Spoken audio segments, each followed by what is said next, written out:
어떡하죠? 설교 앞에 한 거 다시 또 해요. 그래서 다시 또 들으세요.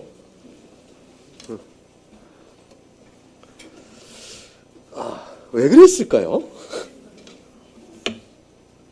지난주에 제가 설교 안 해서 그랬나?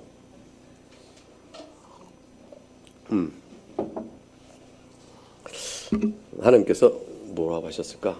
야, 김 목사 너 뭐 하고 있냐? 그러실 텐데. 아무쪼록 오늘 주의 말씀이 여러분에게 그리스도 안에서 은혜와 평강이 충만할 수 있기를 축복합니다. 어떤 성도가 고난을 피할 수 있겠습니까? 고난을 피하는 삶을 목적으로 하나님을 믿는다면 그 신앙은 처음부터 불가능합니다. 내가 좀 살만한 형편이 되기를 원해서 너무 피곤하니까 이거 도움 좀 얻겠다. 그게 목적이 돼서 하나님을 찾으면 어떨 때는 그 응답을 받은 것 같지만 어떨 때는 응답을 받지 못해서 신앙의 이유를 확신하기가 어려워집니다. 그러면 그 하나님이 나에게 못 도와주면 다른 신을 찾아가는 수밖에 없게 되는 것이죠. 그 이야기를 나누게 됩니다. 너는 어떤 종교니? 야, 그 종교 괜찮니? 효과 있니? 무엇 때문에 효과 있어요? 살만하게 만들어 주더냐? 그것이 신앙의 이유가 되어지면 적어도 그 사람은 영적인 방황과 어려움 속에서 진리의 말씀을 바로 알고 하나님을 예배하지 못하게 됩니다. 적어도 하나님을 믿는 우리가 알고 있는 창조주 하나님께서 타락한 이 세상에서 우리를 다스려 가실 때 그때 하나님께서 우리에게 주고자 하시는 것은 명확하게 한 가지가 있습니다. 그 명확한 그 한 가지는 하나님을 예배하는 자의 행복입니다. 하나님을 예배하는 자의 행복을 찾도록 우리 심령을 이끌어 가시고 다루어 가실 텐데 그것에 가장 교육적으로 적절한 방법으로 우리를 다스려 갈 것입니다. 그런 가운데 우리 인생은 고난도 경험하게 됩니다. 우리 각각을 향한 하나님의 특별한 맞춤형 교육이 있겠죠. 저를 불러내시는 하나님께서는 제가 어려서부터 지금까지 살아온 인생 중에 경험했던 많은 일들 가운데 지금 생각해보면 그래서 주셨겠구나 이런 것들이 있는 것이죠. 여러분에게도 그것이 있을 겁니다. 그러나 일반적으로 또 이미 죄 아래 사는 인생이니까 보편적으로 살아가는 죄 아래 사는 인생의 슬픔과 고난을 우리가 피할 수는 없는 겁니다. 오늘 성경 본문은 도무지 어울릴 수가 없는 두 가지 개념을 조화롭게 이어져 갖고 붙여놓습니다. 하나는 뭐냐면 하나님은 지극히 선하시다는 것이에요. 근데 또 다른 한편은 뭐냐면 인생은 고난 중에 있다. 그것입니다. 그것도 신자, 애를 가리켜서 신자, 당신은 고난을 겪고 있는 인생을 산다. 근데 한편으로는 하나님이 지극히 선하심, 우리가 겪는 인생의 고난, 이 두 가지가 어떻게 조화를 이룰까요? 오늘 성경 말씀은 전혀 어울리지 않을 것 같은 이 두 개념이 하나로 만난다고 설명합니다. 하나님께서 이 사실을 우리에게 설명하시기 위해서 시편 본문은 인생이 비록 고난을 겪고 있을 때라도 하나님은 우리를 선하게 되신다 이렇게 선포하시는 것이죠. 잘 보세요. 우리가 고난을 겪고 있음에도 불구하고 그런 상황에서도 허락하게 그 상황 안에서도 하나님은 우리를 선하게 대하고 계십니다. 예컨대 65절 여호와여 주의 말씀대로 주의 종을 선대하셨나이다. 그렇게 말하고 68절에 주는 선하사 선을 행하시오니 주의 율례대로 나를 가르치소서 이렇게 선포합니다. 이 두 가지는 65절에 주의 종을 선대하셨습니다 라고 말하죠. 그리고 68절에 주는 선하시어 선을 행하십니다 라고 말합니다. 이건 하나님에 대한 무한한 선에 대한 강조예요. 하나님은 선하십니다. 그걸 끝나지 않고 선하신 분이시니 마땅히 하시니 선하십니다 이렇게 얘기하는 것이에요. 반복된 강조를 통해서 하나님은 선하시고 그러므로 나를 선대하십니다. 어떤 일이든지 조건이 없는 것이죠. 그렇게 고백해 나갑니다. 이것이 하나님을 믿는 신앙의 기억해야 될 핵심적인 첫 번째 토대입니다. 그러면 어떻게 고난 가운데서도 하나님께서 나를 선하게 되셨다라고 말할 수 있을까? 67절에 보니까 같이 읽어보죠. 67절 고난 당하기 전에는 내가 그릇 행하였더니 이젠 주의 말씀을 지키나이다. 71절 고난 당한 것이 내게 유익이라 이로 말미암아 내가 주의 윤리들을 배우게 되었나이다. 이 두 절의 말씀은 분명하게 하나님이 나를 선하게 대하셨습니다라는 말씀의 고백이 고난 가운데 있었음을 잘 드러내 줍니다. 어떻게 이런 고난 가운데 있는 신자가 하나님 그 자신을 선하게 되어줬다 이렇게 고백할 수 있는지, 그 질문의 답을 방금 읽었던 67절과 71절은 아주 명확고 단순하게 설명합니다. 그것이 무엇이죠? 내게 유익이 됐기 때문이다 라고 말합니다. 하나님께서 내게 고난을 주셨는데 그게 나에게 참 좋았어, 그렇게 얘기하는 겁니다.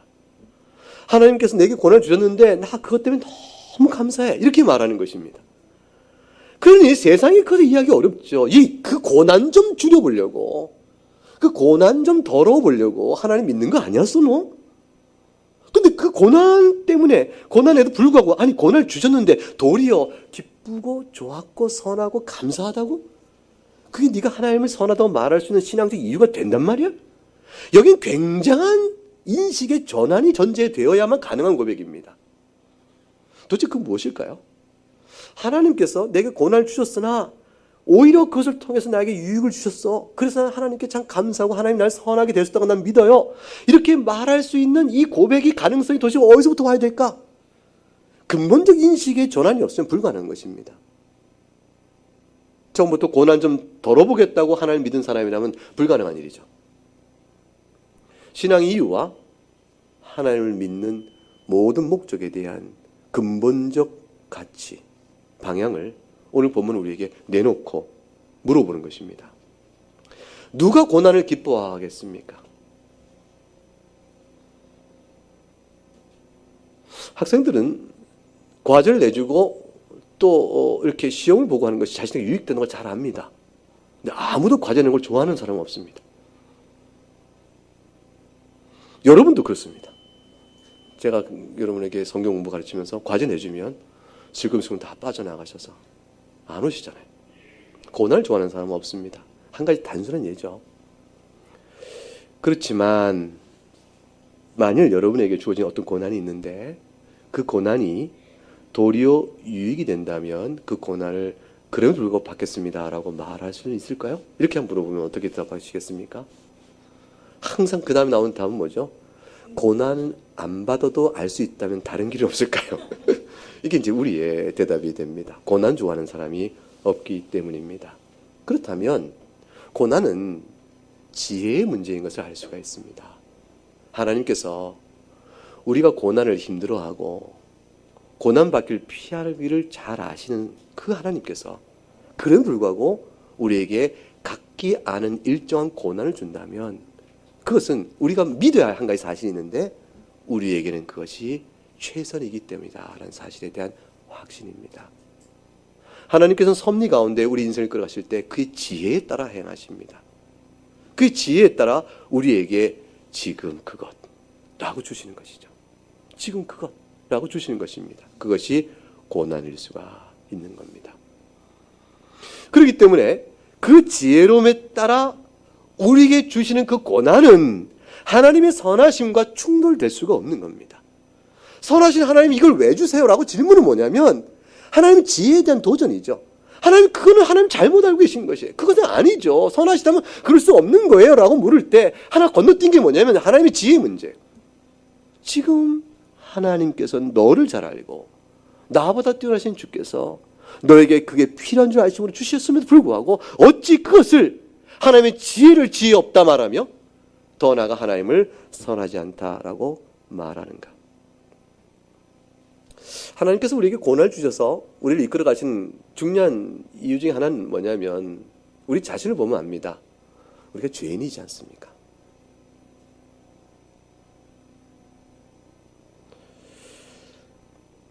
우리 생각대로 만사가 형통하면, 그래서 평안하면 좀처럼 우리 하나님 생각 안 합니다.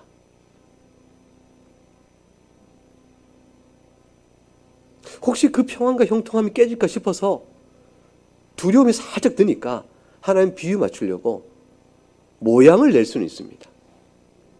헌금을 좀 더 한다. 괜히 성경 한번 더 만져본다. 뭐 이런 식으로 모양을 낼 수 있지만 그 마음의 중심은 하나님을 그렇게 생각하지 않습니다. 내가 지키고 싶은 그것을 지키고 싶은 것이 내 인생의 중심에 있습니다. 모든 사람이 예외가 없습니다. 그래서 목사님들 모여서 우리 얘기하다 보면 이런 얘기합니다. 교회 평안합니까? 평안한 교회가 어디 있습니까? 그거 참 이상하다. 말씀으로 다스려진 교회 안에 어찌 평안이 없는 거. 평안한 교회 어디 있습니까? 그러면서 그 다음 이어하는 말씀이 그렇습니다. 좋으신 하나님께서 교회가 너무 평안하면 타락할까봐 적당한 기도 제목을 많이 주시죠. 그렇게 얘기합니다. 우린 잘 아는 것입니다. 우리의 성정을. 우리 스스로도 압니다. 이스라엘이 그랬습니다. 에레미야 22장 21절에 가게 되면 하나님 이렇게 말씀하셨어요. 내가 너에게 말을 했는데 그때 너희가 평안했지 않냐? 너희가 평안할 때 내가 말하였으나 너희는 하나도 내 말을 듣지 않았다. 이제 이스라엘을 완전히 멸망시킬 때죠. 예레미야 선지 때 바벨론의 포로로 끌려갈 마지막 환난 가운데 멸망시킬 때가 다 왔을 때 주님이 그러시는 것이에요. 내가 너희에게 말하였다. 그때 너희가 평안했지 않냐? 너희가 도무지 듣지 않았다. 어려서부터 너희가 아예 내 몫을 청정하지 않았으니 너희의 성질이요 성격이요 습관이 되었구나. 신명기 8장 열어볼까요? 신명기 8장. 신명기 8장은 몇 군데 계속 읽을 것이니까 열어본 다음에 덮지 마시고 접어두시기 바랍니다. 신명기 8장 12절.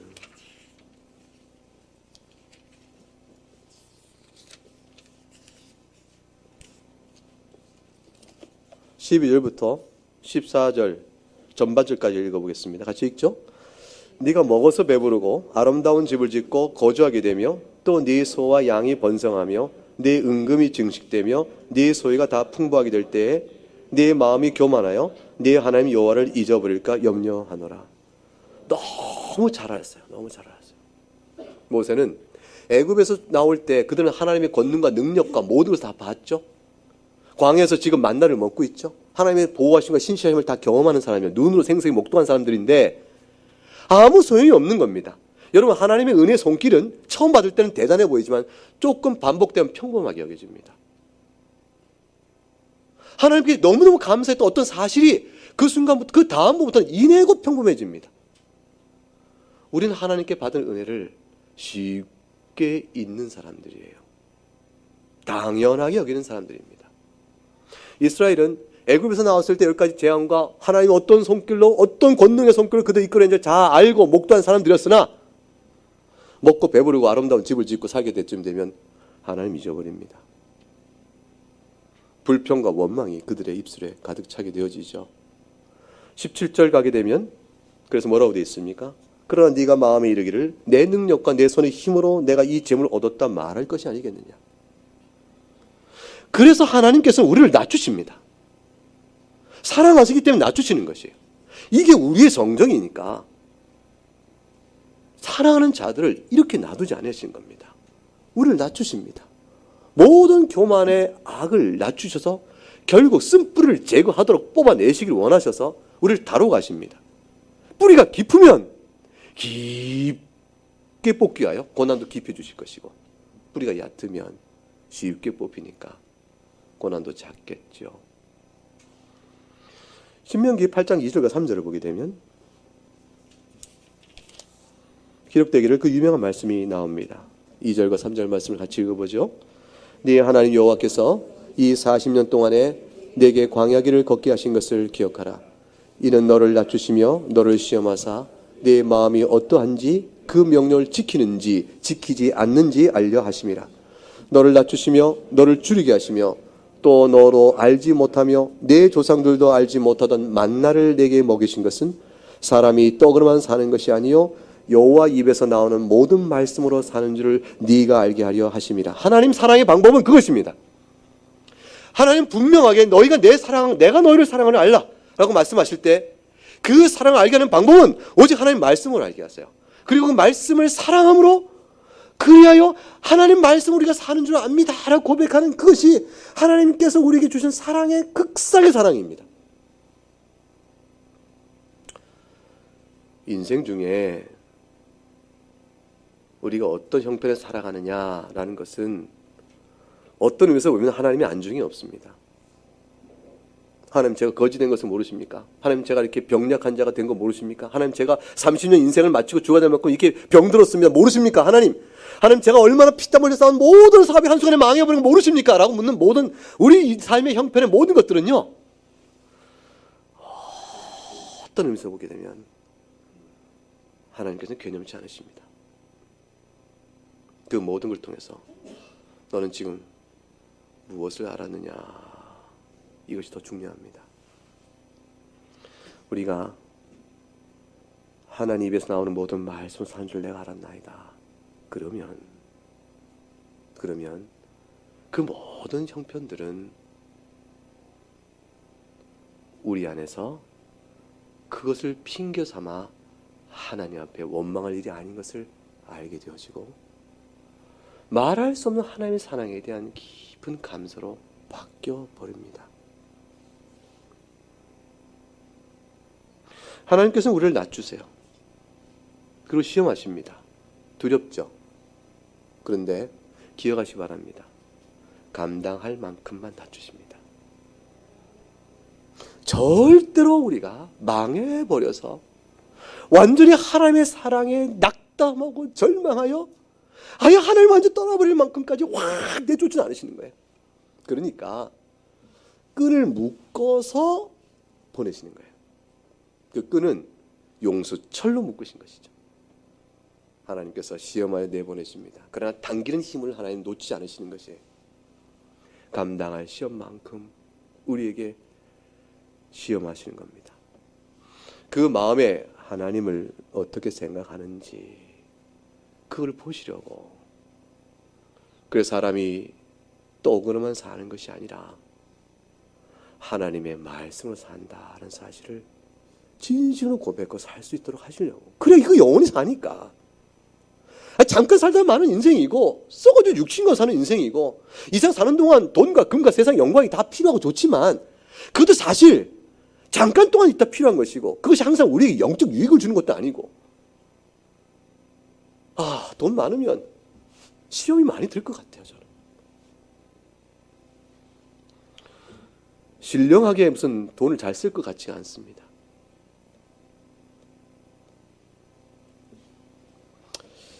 우리의 슬픔은 절대 빈곤 속에 오는 슬픔이지 당신이 지금 말한 것처럼 남보다 더 많은 걸 갖지 못한 슬픔이 아닙니다.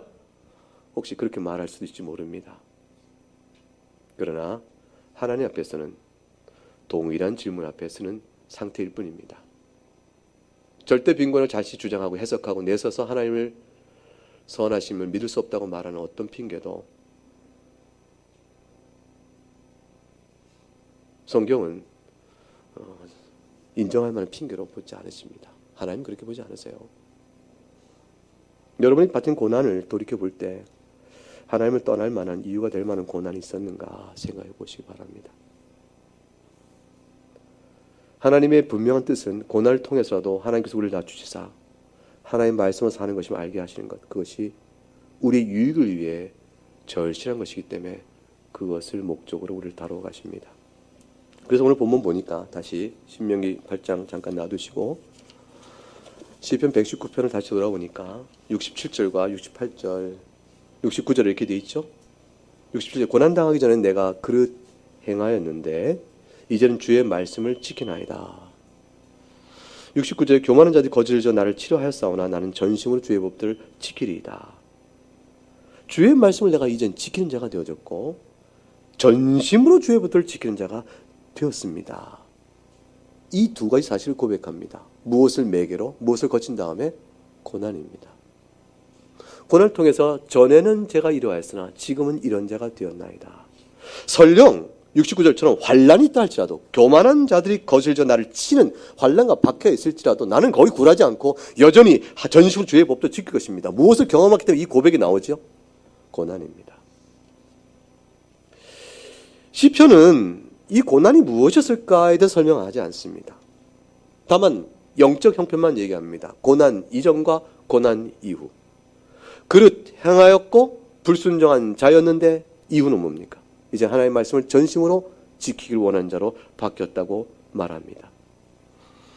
그는 자신이 겪은 고난을 가지고 하나님께 도움을 구하여 나갔겠죠. 신앙인이니까.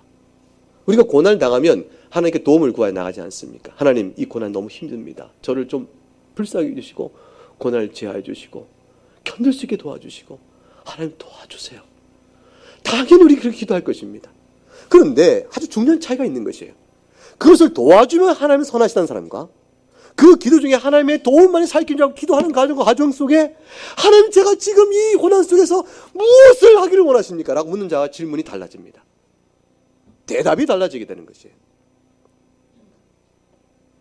이 고난 해결하고자 내가 당신 믿는 거 아니요.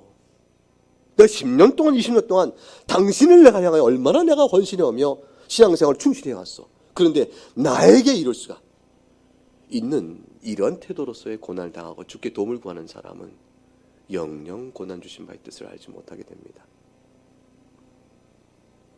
그러나 최우선의 가치가 오직 하나님의 말씀에 있는 줄 알고 그 고난 속에서 주 앞에 나가며 기도하는 사람은 고난을 통해서 주신 받은 유익과 큰 하나님의 사랑을 깨닫게 되는 것입니다. 아, 그렇구나. 자신의 숨은 죄악도 드러날 것이고 하나님을 더욱더 사랑해야 될 이유도 다시 발견하게 될 것이고 무엇에 넋을 놓고 살았는가 하는 것도 깨닫게 될 것이고 그 욕망이 내가 이 일을 내가 자초해왔구나 하는 자신의 실수도 보게 될 것이고 다양한 모습에서 자기를 성찰하게 되어지면서 하나님께서 지금도 멈추게 은혜를 베푸셔서 지금 이 고난을 당하는 것이 얼마나 도리어 감사한가도 생각할 수 있게 되어집니다. 그러니까 66절에 이렇게 얘기하는 것입니다. 내가 주의 계명을 믿었사오니, 그 다음 같이 읽어볼까요? 좋은 명철과 지식을 내게 가르쳐 주소서. 68절 다시 읽으면 주는 선하사 선을 행하시오니 주의 일로 나를 가르치소서. 하나님, 제가 하나님의 말씀을 알기를 원합니다. 그래야 급기야 71절에 고난당한 것이 오히려 유익이라고 말하는 것이죠. 요약을 해보면 고난당하는 것이 왜 유익일까요? 고난 유익이라고 도대체 왜? 왜? 라고 물으면 오늘 내용의 단순한 정리는 첫 번째 뭡니까? 주의 율례를 그걸 통해서 배우게 되었으니까 그거죠. 그러면 주의 율례, 주의 말씀을 배우게 되었기 때문에 고난당하는 것이 도리어 유익이라고 고백하는 데는 그렇게, 아니 주의 율례를 배우는 것이 그게 무엇이기에 그 고난을 통해서도 배울 만한 가치가 있어? 이렇게 물어보면 뭐라고 대답하시겠어요? 하나님 말씀을 그 아는 것이 도대체 무슨 유익이 있다고 고난을 통해서도 그것을 배우는 게 도리어 유익이어 좋다고 말하는 것이지? 이렇게 물으면 뭐라고 말하겠습니까? 72절은 그것의 가치를 이렇게 설명합니다. 주의 입의 법이 내게는 뭐죠? 천천금보다 좋다.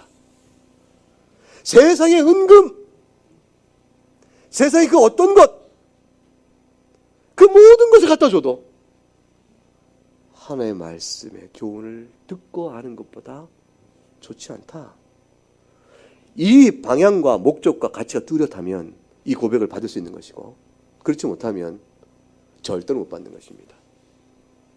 에이, 말씀이란 것은 은금을 얻기 위한 방편이지. 그러면 이 말씀 못 받는 것입니다.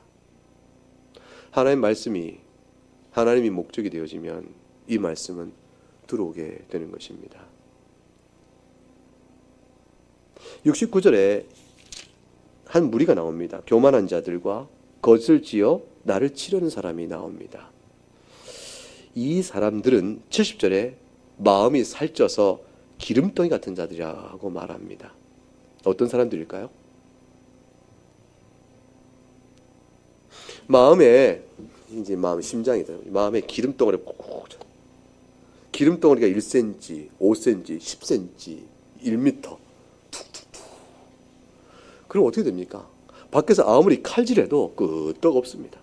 기름이지 무슨 칼질이 아픔, 이 살에 신경인데 가겠습니까?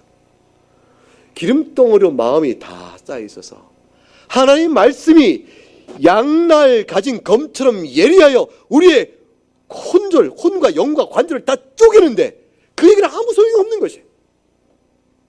아무리 하나님의 말씀을 외쳐도, 귀로 듣고 외쳐도 그 두툼한 기름덩어리가 그 심령을 깨고 들어가지 않는 것입니다. 영적으로 무감각하며 폐역하며 탐욕과 욕심으로 가득 차서 말씀을 도무지 듣지 못한 자들이 되고 많은 사람들, 그런 자들이 되고 말았다.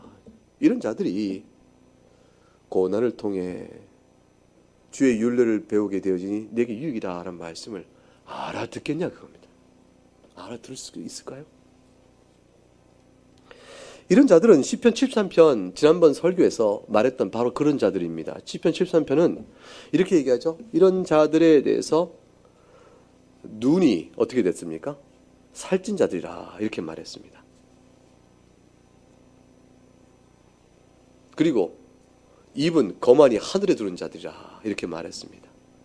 돈을 벌고 싶으면 더 많이 버는 자들이라 이렇게 됐으니 교만하여 자신의 하나님이 있냐 두루 다니며 세상의 지혜를 다하는 자냐 나를 따르라 이렇게 말하는 자들이라고 말했습니다. 시편 119편은 73편에서는 눈이 살짐으로 솟아난 자들이라 했던 것을 오늘 시편 119편은 마음이 살쪄서 기름덩이 같다고 말합니다. 눈은 육적으로 보는 것이요 내면에서 마음으로 보는 것이니 마음과 눈은 그것이 하나일진데 둘 다 살쪄 있다라고 말씀하시죠. 시편 73편은 우리에게 중요한 두 가지 사실을 교훈했습니다. 이 세상 살면서 세상으로 형통한 악인들을 부러워하지 마라 그랬습니다. 왜냐하면 첫째, 그들의 종말이 어떤지를 네가 생각해보면 부러워할 일이 아니다라는 것입니다. 인생은 잠깐인데 이 세상의 영화를 누리고 형통한 자를 무엇 때문에 부러워하겠는가? 그들의 종말에 얼마나 졸지에 멸망할 것인지 기름칠이 반반하게 되어 있는 미끄럼틀에 탁 넣어서 휙 미끄러지듯이 그들 한순간에 멸망할 것이라. 그렇게 말함으로 종말에 그들의 상태를 눈여겨주며 그들을 부러워하지 말라고 말씀합니다. 그런데 더 중요한 교훈은 73편에 무엇이었습니까? 세상에서 형통함이 사실 형통함이 아니라 그 사실 깨달으라고 말하는 것입니다. 저들의 형통함이 너무 부러워. 이건 진짜 좋은 것이야. 그런데 그래 저들은 이 땅에 좋은 건 마음껏 누려라. 그러나 마지막에 너희가 망할 것인데 나는 이 땅에 좋은 건 못 누려. 그러나 종말엔 난 괜찮아. 이것으로만 끝나는 것이 아니고 너희가 누리는 형통함 이런 것이 진정한 형통함이 아니다 라는 사실을 아는 데까지 우리 인식을 바꿀 것을 시편 73에 고백하는 것입니다. 뭐죠? 하나님을 가까이 함이 내게 복이니라. 그 사실의 인식과 고백을 가지고 이 세상의 형통한 저들을 바라보라. 얼마나 비참한 인생을 살고 있는가. 금과 은으로 옷을 두르고 떵떵거리고 있으나 저도 인생이 얼마나 비참한가를 보라. 저들은 보라 이 세상에도 비참한 자요 마지막 종말에도 얼마나 비참한 자로 끝날 것인가. 그러므로 이스라엘의 마음에 정결한 자들에게 하나님께서 위로를 주신 것입니다. 오늘 시편 119편은 이 사실을 하나님이 사랑하는 자들이 알기를 원하십니다. 시편 73편의 이 놀라운 사실을 그를 알기를 원하시는데 미련하여 더디게 깨달아요. 더디게. 사랑하는 아들이 이걸 더디게 깨달아요. 그래 하나님께서 어떻게 하세요? 고난이라도 주셔서 알게 하신다 그 말이에요. 이게 오늘 시편 119편의 말씀입니다. 이러한 하나님을 가까이 보기란 사실을 깨닫지 못하고 있는 주의 자녀에게 하나님께서는 고난을 주셔서라도 이 은혜를 깨닫게 하신다. 그래서 71절, 72절 오늘 본문에 고난당한 것이 내게 유익입니다. 이런 말미암아 내가 주의 율례를 배웠습니다. 주의 입의 법이 내게는 천천금보다 좋습니다. 천천금보다 주의 입의 법이 내게 좋습니다라는 근본적인 인식의 전환이요 가치 전환이 있게 되어진 것입니다. 하나의 말씀이 이 세상의 형통함이 주는 금, 은, 명예, 번영, 쾌락, 안정, 평안 그 어떤 것보다 선하시다라고 고백을 하기를 하나님은 원하십니다.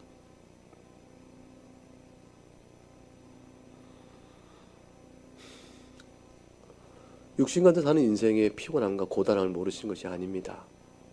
하나님께서 구약에도 말씀하신 것처럼 가나안 땅에 들어간 너희가 은금이 많고 포도를 먹을 것이며 젖과 꿀이 흐르는 땅일 것이며 소와 양떼가 많아질 것이라 하셨고 주의 말씀에 충성되고 순종할 때 내가 그 복을 줄 것이라 말씀했습니다. 육신 가운데 사는 인생의 연약함을 아시고 불쌍히 여기시는 것이죠. 그래서 우리가 지금까지 살고 있는 겁니다. 이만한 모습으로. 여러분이 누리고 있는 육적인 삶의 형편이, 경제의 형편이 우리가 서로 다르겠지만 우리가 그만큼 살고 있는 겁니다. 이것이 다 우리 힘으로 얻어진 것이 아니에요. 하나님께서 그냥 그렇게 주신 것이. 우리는 참 부족하지만 그래도 하나님께서 우리 주신 은혜가 있어서 말씀을 듣고 아주 더디게 믿는 우리들이지만 그래도 깨달음이 있어서 하나님께 회개도 하고 그 나오니까 하나님께서 그만한 때 그만큼 깨달아 주시면서 우리 인생을 지금까지 이렇게 붙들어 주신 것입니다. 이만한 모습 살게 하신 것이죠.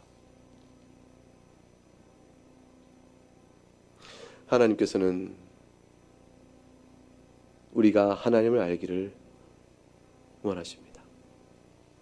하나님의 말씀을 사랑하고 그 말씀을 심령에 담아 살기를 원하십니다. 그리고 그 말씀이 억압이 아니요, 강압이 아니요, 괴로움이 아니라 참 달다, 너무 좋다, 이렇게 고백될 수 있기를 원하시는 것이에요. 그래서 시편에 뭐라고 고백합니까?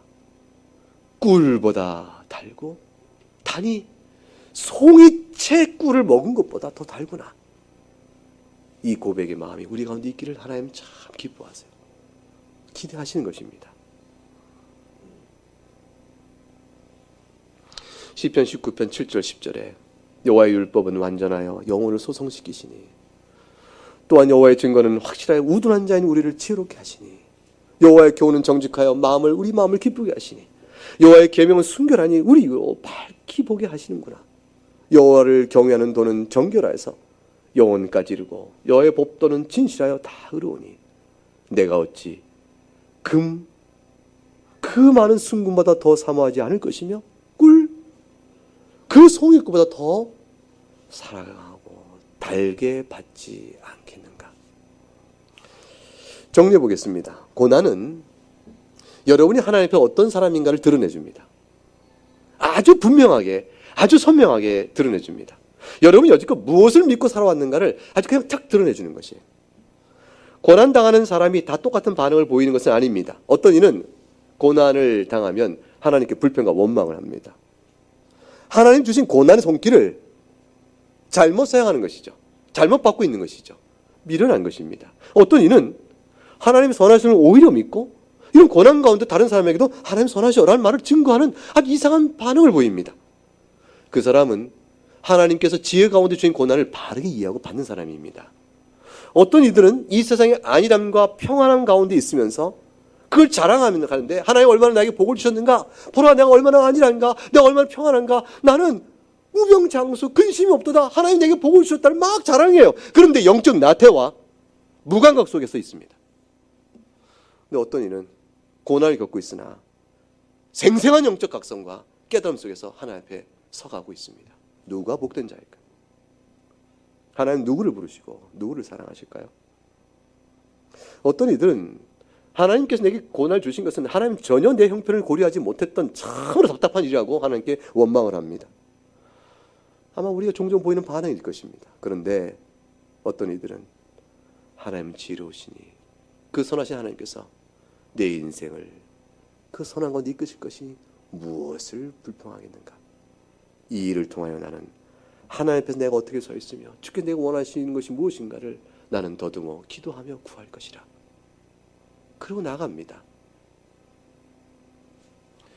시편 119편은 하나님에 대하여 그 주신 고난을 잘못 이해하고 오용하고 남용하는 사람들에 대해서 그 영적인 교만과 미련함을 깨우치도록 우리에게 주시는 말씀입니다. 하나님 앞에서 바른 생각을 하도록 이끌어 가시는 것이죠. 하나님은 진실로 선하시니 진실로 선하신 그분의 지혜를 믿고 고난 안에서 유익을 얻으라고 말씀합니다.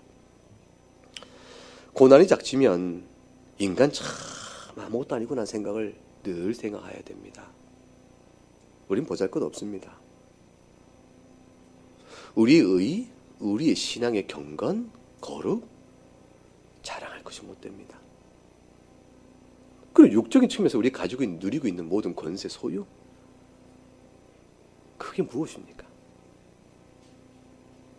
하나님이 얼마나 위대한 분이시며 우리를 어떻게 사랑하시는가를 봐야 합니다. 그의 아들을 내어주시기까지 사랑하신 그 사랑은 무엇 때문에 그랬을까요? 부귀 영화와 건강을 우리에게 주시기 위해서 그의 아들을 내어주셨을까요? 그리고는 그냥 말씀을 주시면 되죠. 그의 사랑한 아들을 내어주시기까지 사랑하신 것은 죄의 문제입니다. 그리고 우리 인생을 가장 사랑하시는 그 사랑, 그 큰 사랑이 그리스도 안에서 나타났으니까 죄의 문제를 어떻게 해결하고 다뤄갈 것인가가 결국 우리에게 주어진 삶의 숙제요, 신앙적 숙제 아니겠습니까? 용서받은 자로 감사함으로 주만이 복인 줄 알고 살기를 원하시는 그 뜻이 그 안에 있는 겁니다. 이것은 좋으신 하나님께서는, 하나님 우리 아버지시잖아요. 하늘의 아버지. 하늘의 아버지께서 우리에게 좋은 것을 주기를 원하시는 그분께서 어찌 그걸 안 주시겠어요? 마태복음 7장 11절에 너희가 악한 자라도 좋은 것으로 자식에게 줄 줄 알거든 하물며 하늘에 계신 너희 아버지께서 구하는 자에게 좋은 걸 주지 아니하시겠냐 그랬습니다. 신명기 8장 5절에 가면은 아까 우리 다시 볼까요? 신명기 8장 5절 적으셨으면 가보세요. 8장 5절 말씀 읽어볼까요? 너는 사람이 그 아들을 징계함 같이 내 하나님이 너를 징계하신 줄 마음에 생각하고. 하나님의 징계조차도 잘 들으시기 바랍니다. 인과응보의 형벌이 아닙니다. 하나님께서 우리를 징계하실 때 너 이놈 이거 잘못했지, 그러니까 잘못한 것에 대한 대가를 치르는 거다 이놈 하고 주시는 것이 결코 아닙니다. 뭐가요? 징계는 인과응보에 따라서 우리가 받을 형벌의 10,000분의 1도 한다는 것으로 주시는 것이에요. 만약 공의 형벌대로 우리에게 징계를 주시면 우리는 그대로 끝납니다. 징계는 감당할 만큼만, 깨닫기에 필요한 만큼만, 그의 지혜에 따라서 우리의 많은 허물들에 불구하고 살짝 주시는 것이에요. 살짝 손을 대시는 것이에요.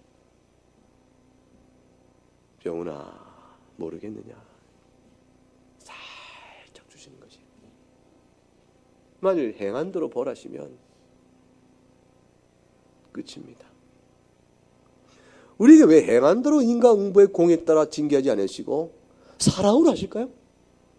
사랑으로 왜 살짝 하시고 마실까요? 감당할 것만 살짝 주실까요? 우리가 예수 그리스도 안에서 구원받은 하나님의 자녀이기 때문인 것이에요.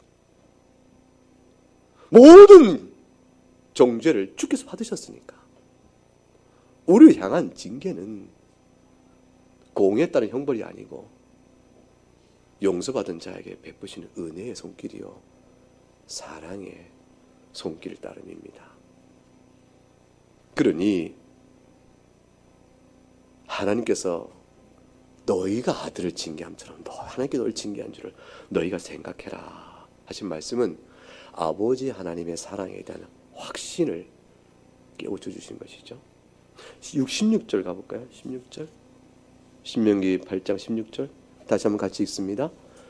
내 조상들도 알지 못하던 만나를 광야에서 내게 먹이셨나니 이는 다 너를 낮추시며 너를 시험하사 마침내 내게 복을 주려 하심이었느니라. 복을 주려고, 마침내 복을 주려고. 이것이 우리를 어떻게 다루어 가시든지 우리 인생을 어떻게 끌어가든지 한 가지 귀결로 이끌어 가실 목적에 따라 우리 인생을 다루어 가시는 것입니다. 사랑하는 교우 여러분, 우리가 직업이 다 다릅니다. 사는 삶의 처도 다르고 우리 다 다르죠. 그런데 우리는 다 똑같은 한 가지 복으로 하나님의 부르심을 받고 있는 사람들입니다.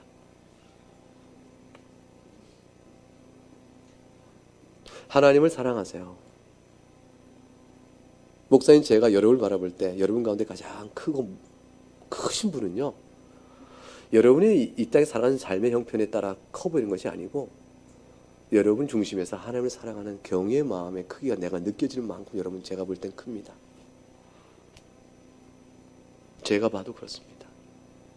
여러분이 하나님을 사랑하는 모습을 제가 발견하면 전 여러분의 머리를 숙입니다. 정말 하나님 사랑하신 분이시구나.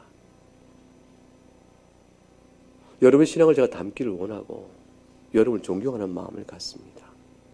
그거 하나죠. 여러분 대통령이 온다고요. 믿음이 별로 없어요. 선거 때가 되니까 온 거예요. 그 사람 뭐가 커 보이겠어요? 제발 좀 이 복음 좀 알아들으시오. 대통령 차치하고 떨어져 좋으니까 제발 오늘 온 예배 중에서 말씀을 좀 듣고 가시오. 이게 내 보람이죠. 바람이죠. 전에 있던 교회에서는요. 선거 때마다 찾아오신 분 계세요.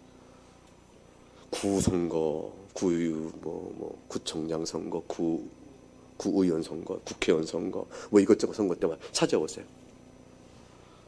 답답해요. 우리 교인들 중에 그 당시 있던 제가 섬기던 교회 교인들이 절반 이상 다 이 동네 사람이야. 유권자도 아닌데 와서 인사로 옵니다.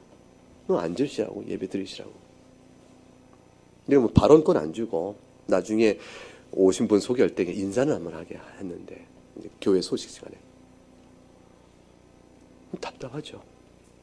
제발 좀 오늘 하나님 말씀 듣고 가시오. 그거 외에 그 사람에게 뭐가 커 보이겠습니까? 우리나라에서 가장 돈 많은 사람이 왔다 앉아 쳐보십시다. 뭐가 커 보이겠습니까? 그 영혼의 불쌍함이 보일 사람이죠. 참 역설이 벌어집니다. 거지 나사로 같은 자인데 하나님을 경외하면 무섭습니다. 저자의 심령 속에 하나님 은혜가 어떠하길래 나 같으면 하나님을 따르지 않았을 텐데 저자는 하나님을 진실히 믿는 거. 그 심령 속에 역사하는 하나님의 손길이 무섭습니다. 감히 그 자를 뭘 어떻게 할 수가 없어요. 죄 짓는 모습. 감히 그를 없인 여겨보세요.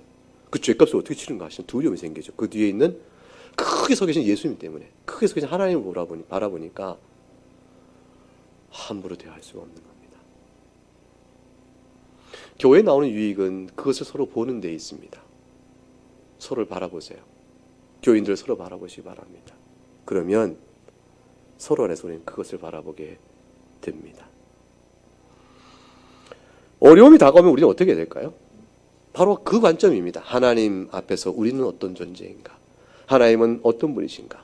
나는 하나님 앞에서 그리스도의 형상을 닮아가기까지 나를 부르시는 그 은혜 앞에서 나는 무엇을 해야 되고 지금 어떻게 될 것인가? 하나님은 지극히 선하신데 오늘 본문 시편 119편요. 하나님을 이 8절 속에서 무려 6번이나 하나님이 선하시다 강조합니다. 같은 단어 토브라는 히브리어인데 이 단어 하나 계속 반복했습니다. 65절 하나님은 주의 종을 선대하셨습니다. 이 선대. 그 다음에 66절 좋은 명철과 지식의 좋은 선하다는 그 단어를 그렇게 번역한 것이에요. 선한 명철과 지식입니다. 68절 주님은 선하사 그게 앞에 선함입니다. 선을 행하시니 같은 선입니다. 같은 단어예요. 71절 고난당하신 내게 유익이라. 이 유익도 선하다는 뜻의 번역입니다. 그러니까 원래 원문대로 번역하면 고난당하신 내게 선한 것이 되었습니다. 그 뜻이에요. 72절 천천금보다 좋다. 이 좋다는 단어가 선하다입니다. 천천금보다 하나님의 입의 법이 선하다. 그거예요. 이 선하다는 단어를 6번을 계속 반복해 놓습니다. 그리고 우리에게 그것을 알게 하십니다. 사랑하는 교회 여러분, 이렇게 생각해 보세요. 내가 겪은 고난이 있습니다. 여러분 지금까지 인생에 고난이 있죠. 그 고난을 하나님 앞에서 어떻게 지내는가 생각해 보시기 바랍니다. 그 고난을 몰랐다면 내가 지금 몰랐을 하나님의 은혜와 신앙적 교훈이 있다면 그 고난은 감사한 거 아니겠어요? 그 고난 때문에 성경을 달리 읽게 되었다면 어떻습니까? 그 고난 때문에 내 기도가 달라졌다면 어떻습니까? 그 고난 때문에 하나님을 찬양할 때 찬양의 목소리가 달라지고 가슴이 달라졌다면 어떻습니까? 그 고난 때문에 이전에는 고백하지 않는 신앙 고백을 나의 신앙 고백을 내가 받을 수 있었다면 어떨까요? 그 고난 때문에 제 목회가 달라졌다면 여러분 어떻겠습니까? 저로서는 어떨까요? 그 고난 때문에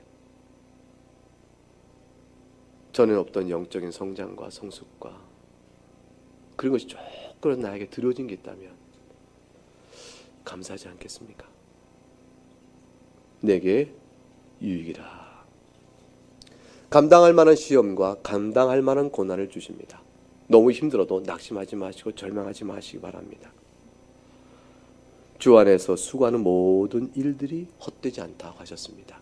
사역적 측면 아니라 하나님 말씀에 서가는 모든 삶의 고백들이 주 안에 애쓰는 수고가 됩니다. 헛되지 않습니다. 포기하지 마라. 때가 되면 거둘 것이라.